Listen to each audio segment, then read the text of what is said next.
Good evening, one and all. This is lecture number 25.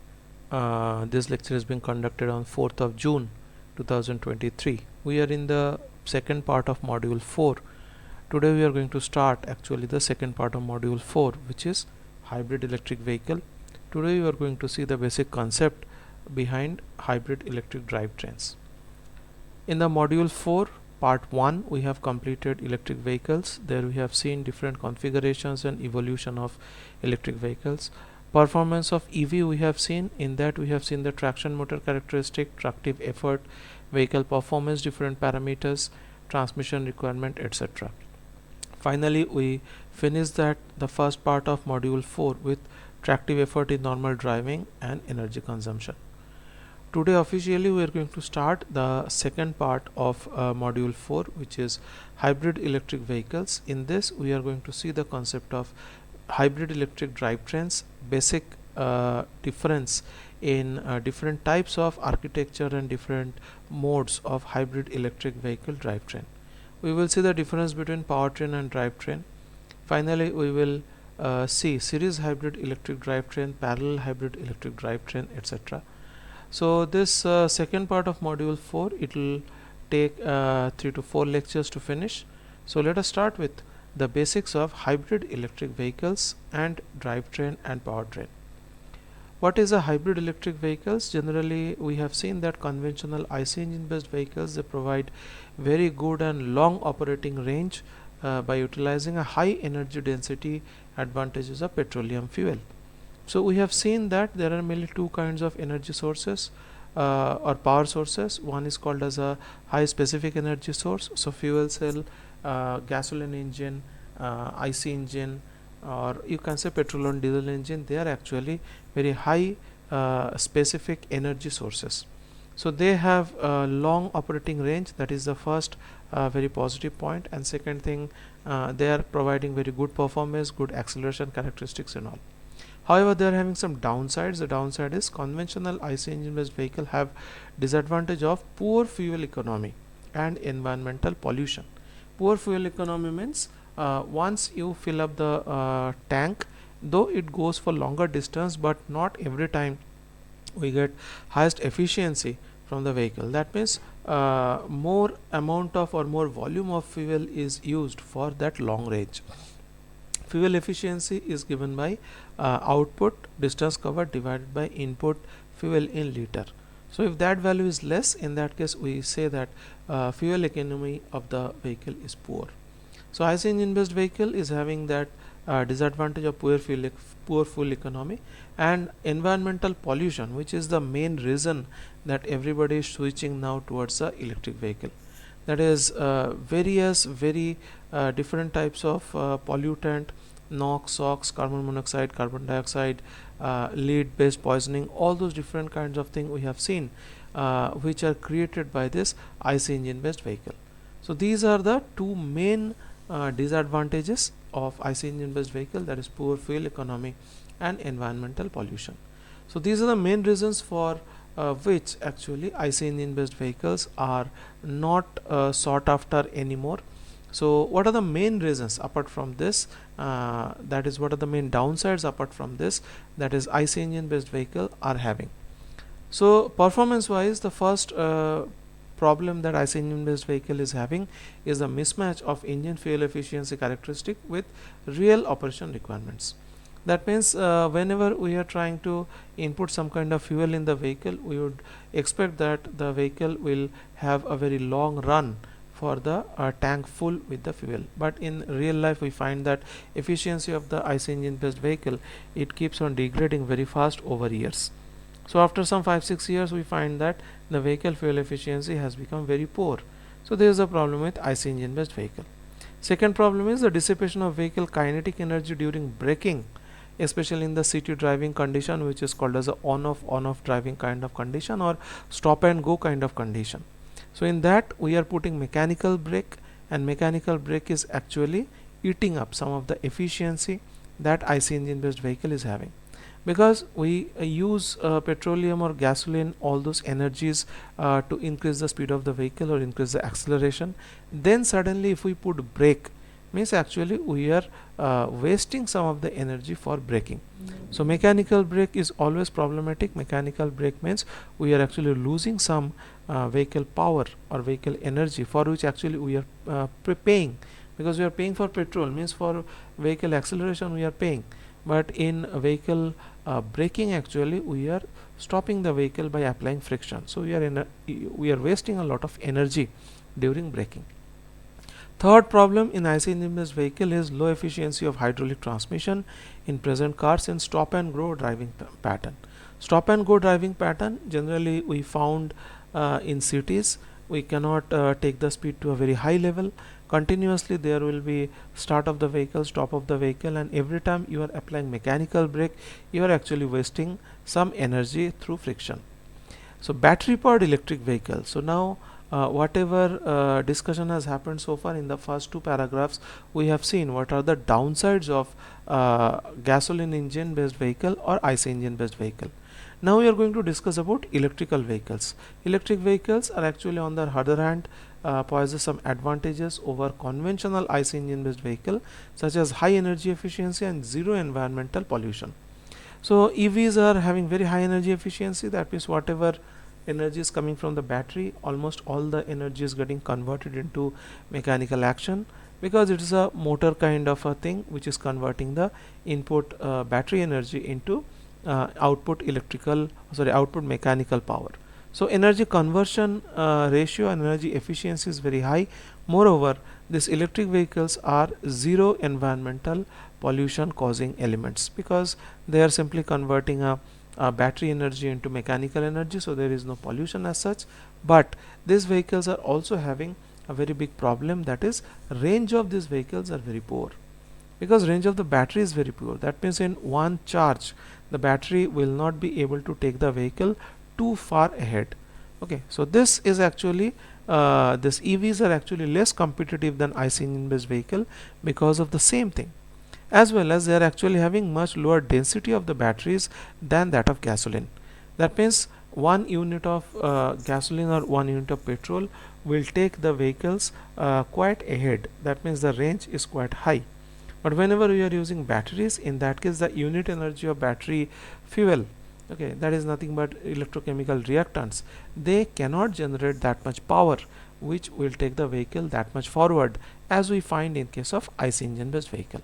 So very poor kind of conversion efficiency, that is one problem with IC electric vehicle. And second thing is the range of battery. So battery range is not very high. So these two are the main negative point of the electric vehicle. But there are two very high positive, that is high energy efficiency and zero environmental pollution. Whenever we are mixing the advantages of electric as well as hybrid, we are actually getting electric as well as IC engine based vehicle. So IC engine based vehicle and electric vehicle, they are mixed together. There are actually two different power source. One is a primary power source. The IC engine actually is called as a primary power source because it is giving out high energy kind of source. It is acting as a high energy source, high specific energy source. And secondary power source is there, which is actually ultra capacitor, then ultra high speed flywheel and all those things. They are actually high specific power source. So whenever we are mixing these two things, we are actually having the advantages of both IC engine as well as the EVs. So whenever we are saying hybrid electric vehicle or HEV, actually this is a combination of high specific energy source and high specific power source. So high specific energy source can be made of gasoline or petrol or diesel, as well as the fuel cell also can act as a primary power source. Secondary power source can be ultra high speed flywheel, ultra capacitor and all of them. So in this session, in this lecture hour, the basic concept and operating principle of hybrid electric vehicle powertrain is discussed. What is meant by powertrain? So powertrain is defined as a combination of the energy source and energy converter or the power source.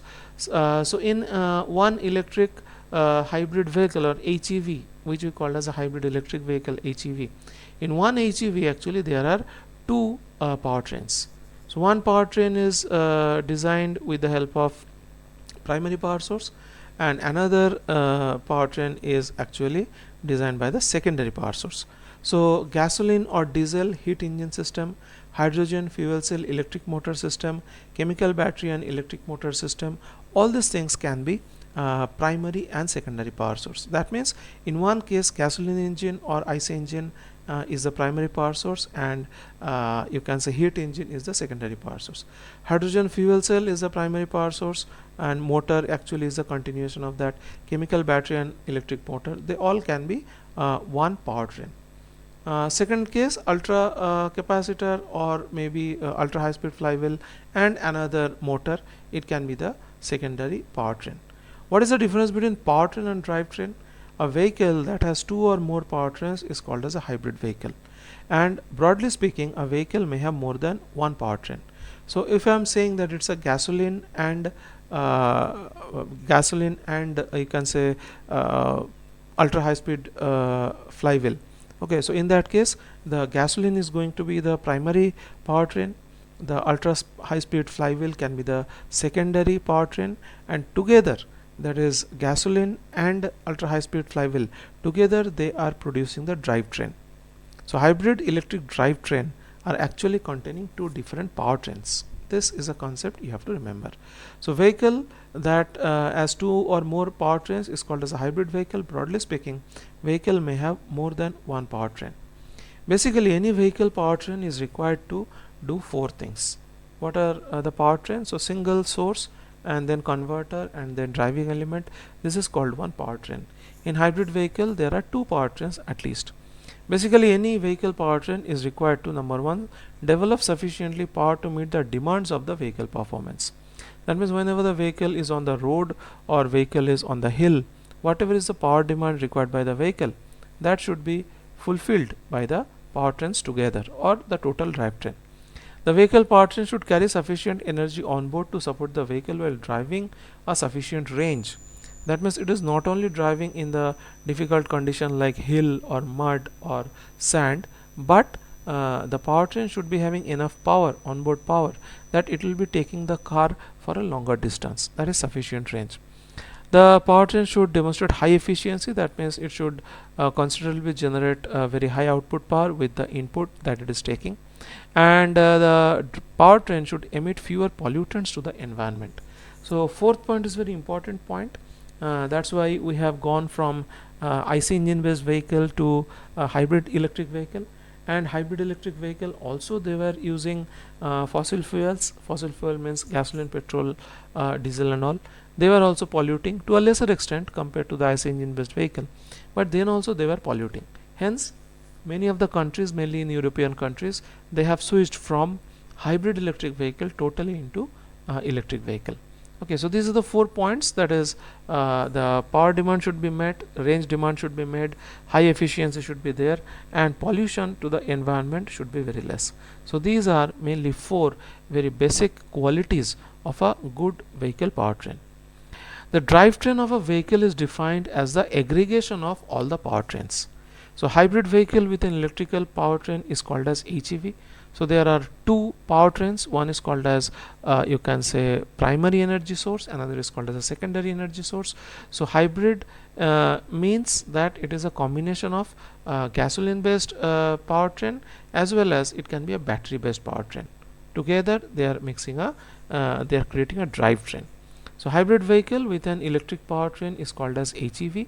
Hybrid vehicle drivetrain usually consists of maximum 2 powertrains. So more than 2 powertrains you can keep, but that will make the process unnecessarily complicated, because from these 2 only we have to mix and match to get different types of power combinations as the vehicle requires. So we will find that 2 different powertrains are actually making the system quite complex. So if you are putting 3, it will be very complex. So for that some very special ECU has to be designed and all, though research is going on, because more powertrains we can keep in a vehicle, that will make the whole drivetrain much smarter. But as of now, as of today, more than 2 powertrains makes the drivetrain very complicated. This is what the research is there at present. To recapture the braking energy that is dissipated in the form of heat in conventional IC engines, a hybrid drivetrain usually has a powertrain that allows the energy to flow bidirectionally. So what we find is, in case of gasoline engine based vehicle or IC engine based vehicle, the braking power, which is a mechanical braking power, it is actually dissipated, or you can say wasted in the air in the form of heat. So that is a net loss, because we are first trying to increase the power of the vehicle. Then whenever there is some traffic in front of it, we are pressing the brake pedal, and actually vehicle is stopping, because we are creating some friction on the front wheel and back wheel. So that friction is nothing but a wastage of power. Whereas a hybrid powertrain, we will find that, or hybrid drivetrain, usually has powertrain that allows energy to flow bidirectionally, because we generally use regenerative braking in case of hybrid powertrain. So what is regenerative braking? In this case, the power flows from the output wheel towards the battery, which is the secondary source in case of hybrid electric vehicle. So hybrid electric vehicle not only saves some power in braking, because it uses electrical braking, not only it saves some power, but it feeds back some of the energy to the battery. Okay, so this is what is the main advantage of hybrid electric vehicle braking. So here we are finding, it's a conceptual illustration of a overall drivetrain of a hybrid electric vehicle. So figure shows the concept of a hybrid drivetrain and the possible different power flow routes. So you are finding there are two routes. So in the first route, there is the energy source 1, which is generally a gasoline or a petrol or a diesel kind of a thing. Then there is a energy converter. So whatever energy it is producing, that energy is given to the converter. Converter is generally producing mechanical output. So this mechanical output will go and run the load. So this is called as a primary drivetrain. Secondary drivetrain can be, it's a battery, or it can be ultra capacitor, it can be ultra high speed flywheel. This is actually generating some kind of energy which is going to the converter 2. Converter 2 is actually generating mechanical force, and then mechanical force will go to the load through this summer, and it will be able to drive the load. What is meant by load? Load is nothing but the chassis, the vehicle, the whole weight it is carrying together, it is called as a load. So the vehicle is to drive that. Now a hybrid drivetrain can supply its power to the load by a selective powertrain. So sometimes we will select the top one path. In that case, the bottom path is inactive. Sometimes we will select the bottom path. In that case, the top one part is inactive. Sometimes when the energy or power requirement is too high, because whenever the vehicle is going on the road, in that case only the top powertrain, that is energy source 1, energy converter 1, and the summer and the load, this will be enough. Whenever the vehicle is going through the hill, in that case only one energy source is not sufficient. So in that case we have to turn up in the powertrain 1 as well as powertrain 2. Together they will be supplying the load for sufficient power. So hybrid drivetrain can supply its power to the load by a selective powertrain. There are many available patterns of operating two powertrains to meet the load requirement. So here you are finding the solid lines are generally going from left to right. So it is nothing but the normal path, but there are dashed lines you can find here. So there are three ways the secondary energy source can be charged. So these dashed lines are actually power flow while charging the powertrain 2. Suppose you are driving your car very fast by using petrol. So the car is suppose running on highway. So in that case, this energy source 1 or petrol source gives 80% power to the load for driving the vehicle. Remaining 20% power can be used to recharge the battery, which is a secondary power source. So this dashed line you are finding, which is originated from source 1, then it is coming to converter 1, then it is coming to converter 2, and then it is coming to energy source 2. So as per this diagram, you are finding that there are two ways by which there is a power backflow. Power backflow means energy source 1 to energy converter 1 to energy converter 2 and to energy source 2. Really, energy source is for giving out energy, but then also certain time it acts as a receiver of the energy. It receives energy from energy source 1. This is a backflow. Second case, because of regenerative braking, whenever the vehicle is going downward, its head is downward and it is going down with a very fast speed or something. In that case, the load will be recharging the battery. This is what is called as a regenerative braking. So whenever the vehicles are braking, whenever this electric vehicle or hybrid vehicle they are braking, at that time actually this regenerative braking power is generated, and that actually charges the energy source 2. So this energy source 1 to energy source 2, or from the load to energy source 2, these are the two main ways of charging the energy source 2. What is the third way? Third way is direct charging of energy source 2 by battery recharge at the recharging point on the road. Okay, so as petrol pump we have seen, so in near future there will be lot of recharging points available in the our domain. Okay, so in that case we have to stop the car, we have to recharge the battery of our vehicle, and we can go for another range, maybe 300-400 kilometers or so. So energy source 2 is actually getting charged in three ways. Number 1 is from the energy source 1, number 2 is from the load, and number 3 is direct charging of energy source 2 by means of a battery charging. So these are three ways energy source 2 can get charged. Now very important slide, slide number 7, we are finding that there are 9 ways the power can be transferred from the energy source to the load, or sometimes the actually power can flow backward. So you can say this is powertrain 1. Okay, this is powertrain 1, that is energy source 1, energy converter 1, and this summer and load. And this is energy source powertrain 2, energy source 2, drive energy converter 2, then summer, and then load. This is actually called as powertrain 2, and together powertrain 1 and powertrain 2, they are actually producing the drivetrain. So that's why it is written hybrid electric drivetrain conceptual illustration.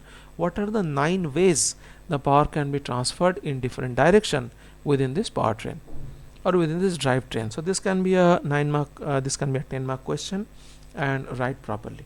So what is the first powertrain? Energy source 1 is giving its power to the load. What is the second powertrain? It is energy source 2 only is giving power to the load.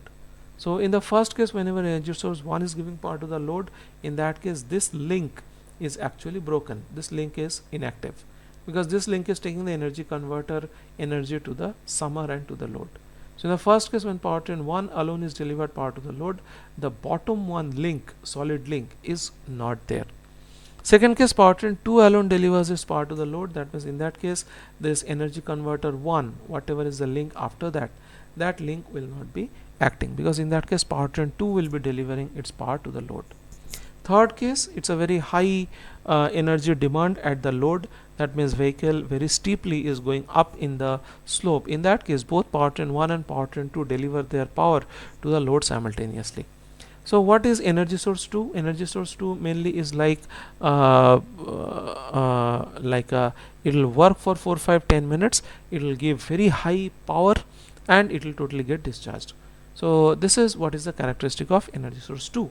This actually supplies the bumper power or extra power required while going up, or while the vehicle is running through jungle or marshland or desert and all those things, right? So this is the job of energy source 2. What is energy source 1? This is the primary source. So whenever very high demand of energy is there, powertrain 1 and powertrain 2 together, they deliver the power to the load simultaneously. Second case, powertrain 2 obtains the power from the load. That is the fourth drivetrain. That is, vehicle is going downward, and at that time engine is not giving much of energy to the energy source 2. But in that case, this output side motor, it can act as a DC generator, and it can take the rotation from the wheels, it can convert them into electricity, and through the energy converter 2, that electrical energy will get saved in the energy source 2. So this fourth point is very important, because fourth point is regenerative braking. Whenever we are pressing brake, at that time because of regenerative braking, for every brake energy will come and get stored in the energy source 2. This is actually the powertrain 2 obtained from the load or regenerative braking. Next point is powertrain 2 obtain power from powertrain 1. So I told you that so this can be done in two ways. One is vehicle is running. So whenever vehicle is running, whatever energy source 1 it is energy is producing, 80% of that thing is going to run the load, and 20% actually again comes back and come back to energy source 2. So this is what is actually powertrain 2 obtain power from powertrain 1. That is, you are finding that not much energy is required in the load, because it is running suppose on flat road, and in that case whatever energy source 1 is producing, 80% of that thing or 70% of that thing will go to the load, and remaining 20% or 30% will be taken back to this energy source 2. So this is what is called as powertrain 2 obtaining power from powertrain 1. Next case, powertrain 2 obtain power from the powertrain 1 and load simultaneously. So in the fourth case, what we have shown is there is only regenerative braking. That means from the load to the energy source 2, there is only one direction of power flow. But in case of 6, you have to understand that is energy source 1 is also functioning and load is also functioning to charge the energy source 2. Okay, so this is what is number 6. Powertrain 2 obtains power from powertrain 1 and load simultaneously. So this is the case number 6. What is case number 7? Powertrain 1 delivers power to the load and powertrain 2 simultaneously. I gave you the example that you are on the highway. It is not at all demanding pressure from the load. So 80% of the energy from the energy source 1 will be given to the load and 20% will be given to the energy source 2. This is what is actually conceptual illustration hybrid electric drivetrain number 7. That is powertrain 1 delivers the power to the load and to powertrain 2 simultaneously. So this 80-20 ratio you have to remember, it will help you in understanding. Number 8, powertrain 1 delivers its power to powertrain 2 and powertrain 2 delivers its power to the load. Suppose there is some problem with the energy converter and a summer link. Suppose there is a strong link. Suppose there is some problem in this link. Okay, though we are showing it by very small solid line, but there are a lot of mechanical, there are a lot of electrical components between them. Suppose there is some problem in the powertrain 1, that is energy source 1, and it delivers to the power to the directly energy source 2, and energy source 2 then gives the power to the load. So this is number 8, a very typical case. Powertrain 1 delivers its power to the powertrain 2 and powertrain 2 delivers its power to the load. This is a typical case. Last case, powertrain 1 delivers its power to the load and the load delivers its power to the powertrain. So powertrain 1 delivers its power to the load. So this is also possible. That is, in the first case, whatever we have shown, powertrain 1 alone delivers its power to the load. So powertrain 1 delivers its power to the load, and in the same loop the load delivers its power to the powertrain 2. So this can be another conceptual illustration of hybrid electric vehicle drivetrain. So here let us explain all these 9 configurations one by one. So in exam also maybe 4-5 such configurations will be asked, maybe all the 9 will be asked. So all the diagrams whatever is possible, that you have to show. So everything you can explain from the same diagram which is given here, that is energy source 1, converter 1, energy source 2, converter 2, load, solid lines and dashed lines. So dashed lines means back power flow, solid line means forward power flow. So let us see all the 9 patterns of hybrid electric drivetrain concept. Here actually you are finding pattern 1. Here gasoline or IC engine and battery electric motor are used. So you are finding that gasoline, diesel, IC engine are energy source 1. Okay, and battery is actually the energy source 2. So battery will actually give the power to the electric motor and electric motor will run. So in this case, this may be used when the batteries are almost completely depleted. Suppose you did not care about it, you did not see that the battery number 2 is almost gone, almost discharged. Okay, or there may be a link failure in the battery 2 powertrain. In that case, what we will be doing, we are going to use energy source 1 only to supply the load by means of internal linkages. So when the batteries have been fully charged, so initially it was charging through this energy source 1, that is that 80-20 case, that is 80% of the energy was going to the wheel and 20% of the energy was coming to the energy source. And this process went on, and suddenly you are finding that energy source 2, it does not require any power because it is empty. It is full. It is totally full. As it is totally full, it doesn't require any more energy from the energy source. In that case, what energy source 1 will do, it will give all its energy to the load. So when the batteries have been fully charged and the engine is able to supply sufficient power to meet the vehicle power demands. So this is the first type, and this is the most easy type of drivetrain. So pattern 2, you can find pattern 2 alone delivers a power to the load. This is a pure electric propelling mode. So you are finding in this case this powertrain 1 is not used, powertrain 2 is used. This is giving power to the energy converter 2, and that is actually through the motor it is giving power to the load. So pattern 2 is the pure electric propelling mode in which the engine is shut off. Okay, because we are not taking any power from engine, because this energy source 2 is actually already saturated. Okay, so in that case we are not going to get any energy from energy source 1. In this case energy source 2 will be giving the required energy to load. So this is the second type. Third type, that whenever it is very high power requirement or energy requirement is there, both hybrid and so both the powertrains in hybrid electrical motor or hybrid electric drivetrain, I'm sorry, will be activated. So in this case energy source 1 and energy source 2 together, they will be supplying the energy to the load.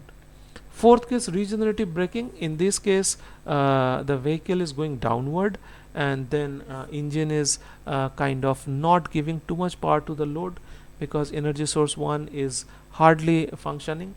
Because of its own weight, the vehicle is going down. So in that case regenerative braking will happen, and from the load side energy will flow back to the energy converter, and from there it will flow to the battery.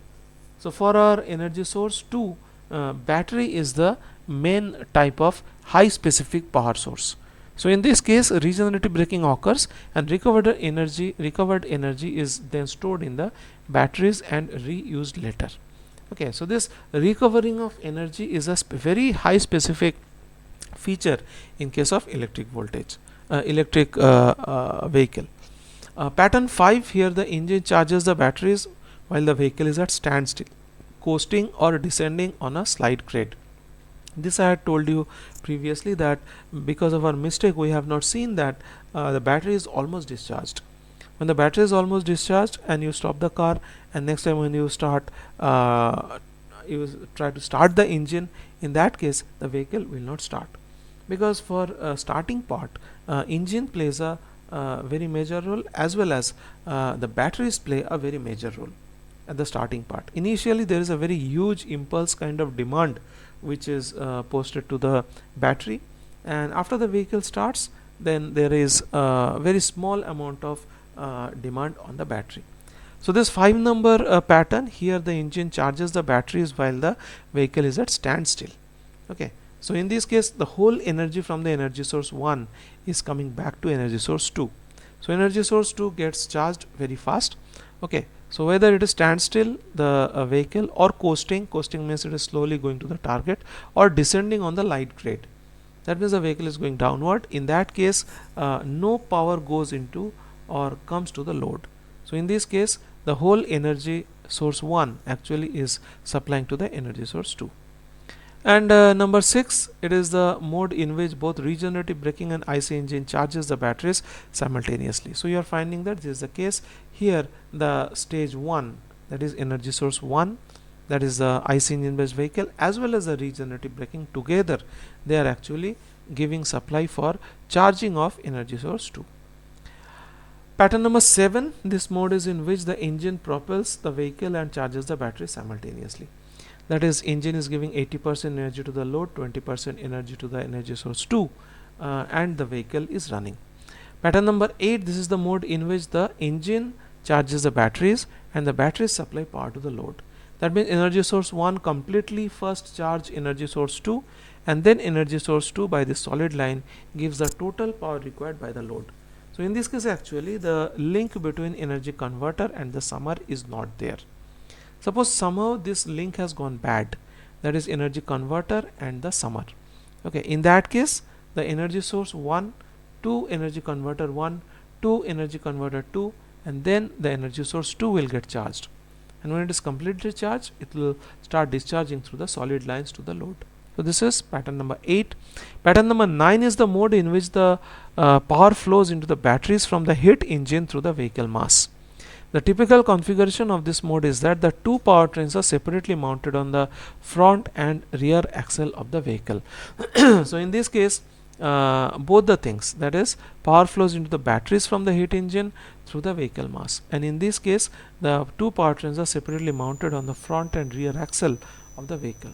So these were the 9 different cases of a hybrid electric powertrain concept. So with the same diagram, with proper labeling and with proper demarcation, you can show all these 10 or all these 9 hybrid electric drivetrain together. So this can be a 10-mark question.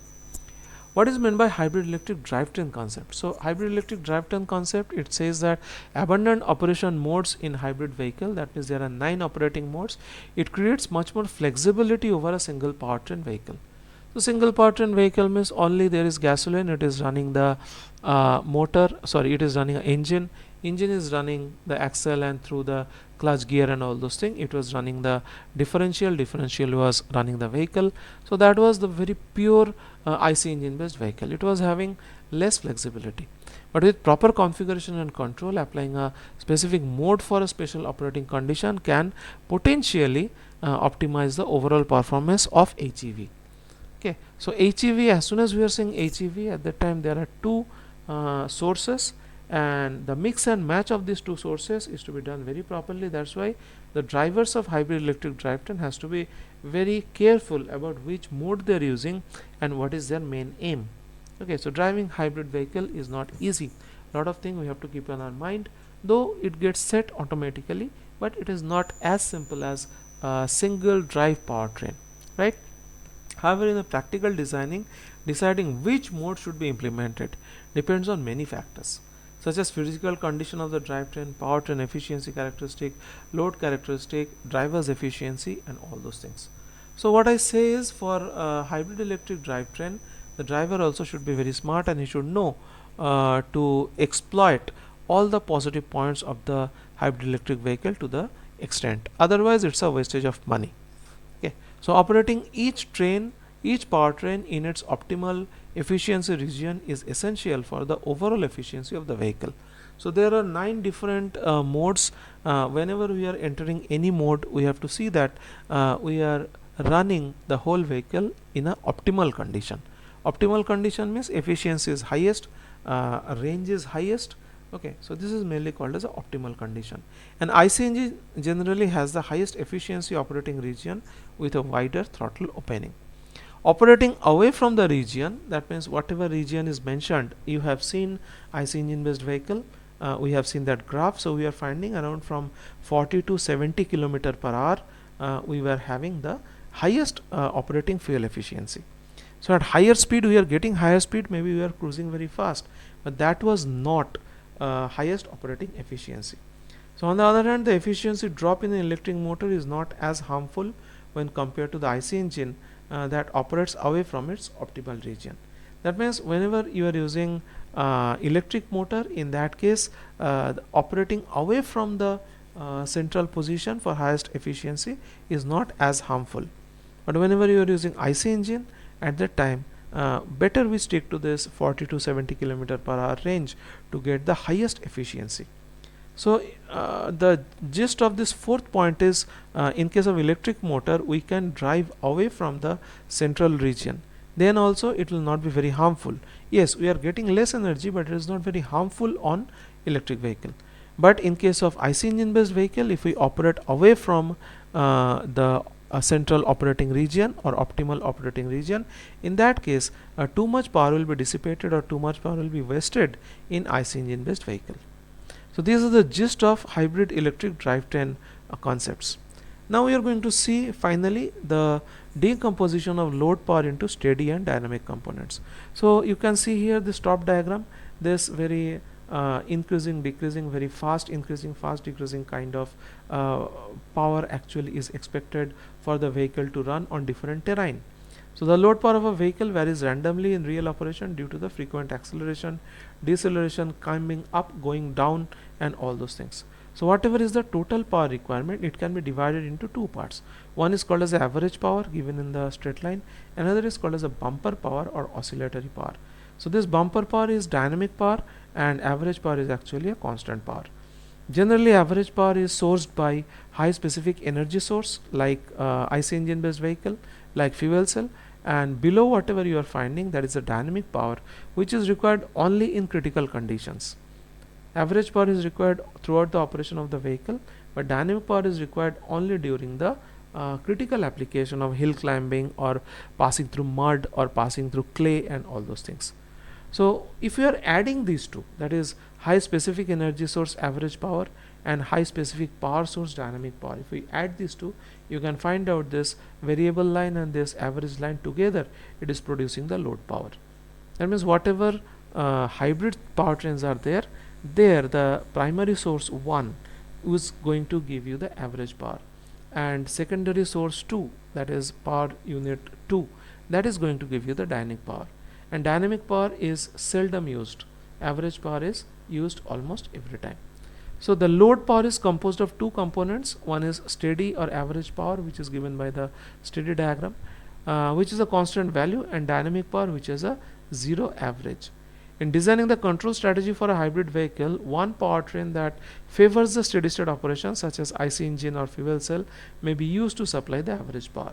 So I told you it already that average power is produced by high specific energy source like IC engine as well as fuel cell. On another hand, another powertrain such as an electric motor may be used to supply the dynamic power. So this dynamic power is actually supplied by many different instruments are there, or many different sources are there.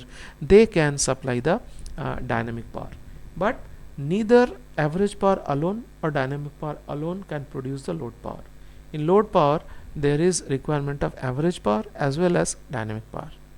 The total energy output from the dynamic powertrain will be zero in the entire driving cycle. That's what it is said that we have to see that this dynamic power is having a mean value is equal to 0. So this implies that the energy source of the dynamic powertrain does not lose its energy capacity at the end of the driving cycle. It functions only as a power damper. So finally, this is the conclusion of this lecture, as well as the decomposition of load power into steady and dynamic components. So there are three very good conclusions we are going to find from here as we discuss. In a hybrid vehicle, so this is the first conclusion, in a hybrid vehicle, steady power may be provided by an IC engine, Stirling engine, fuel cell, and so on. So who is the component, or what is the component that can produce high specific energy in the supply? So steady power may be provided by IC engine or Stirling engine or fuel cell and so on. In IC engine or fuel cell can be much smaller than in a single powertrain designed because of the dynamic power is taken by the dynamic power source, and the engine can operate steadily in most of the efficient region. This is a very important point here, because it is saying that whenever we are using IC engine or fuel cell in case of a this kind of thing, that is hybrid electric drivetrain, in this case the size of IC engine or size of fuel cell will be very smaller, because whenever IC engine is being used in case of HEV, in that case the IC engine is only taking care of the average steady power. It is not taking care of the dynamic power or highly fluctuating power, because that highly fluctuating power is being produced by another source, which can be a ultra high speed flywheel, it can be a ultra capacitor, or it can be certain other type of battery. So that's why a very important point is made here, that is the IC engine or fuel cell can be in HEV, so that one word is to be added. So in HEV, IC engine or fuel cell can be much smaller than in single powertrain design, because of the dynamic power is taken by the dynamic power source, and the engine can operate steadily in the most efficient region. So there is one difference you have to remember between hybrid electric power source and very simple IC engine based vehicle. So whenever you are using only simple IC engine based vehicle, in that case you have to keep a very big motor. In that case a very big motor is required, because that motor is doing all the work. But whenever we are talking about hybrid electric vehicle, in that case the work is getting distributed among input source 1 and among input source 2. Okay, so that's why the size of the source 1 components, that is gasoline engine based vehicle or gasoline engine and the Stirling cycle or fuel cell, they are of lesser size. Dynamic power may be provided by an electric motor powered by the batteries, ultracapacitor, flywheel, mechanical batteries and their combinations. So what we are finding is the dynamic power may be provided by different components, that is ultracapacitor, flywheel, batteries, etc. So this lecture is over. We have finished the very basics of hybrid electric vehicle, hybrid electric drivetrain, what are the different modes, We have seen there are 9 modes and what are the uses of those each of those modes, and what we have completed actually is the concept of hybrid electric drivetrain, all the basic understanding. So next we are going to see the architecture of hybrid electric drivetrain. So in 2 more lectures we are going to finish this module. So next day, architecture of hybrid electric drivetrain we will see, and some part of series hybrid electric drivetrain also we will see on in some discussion.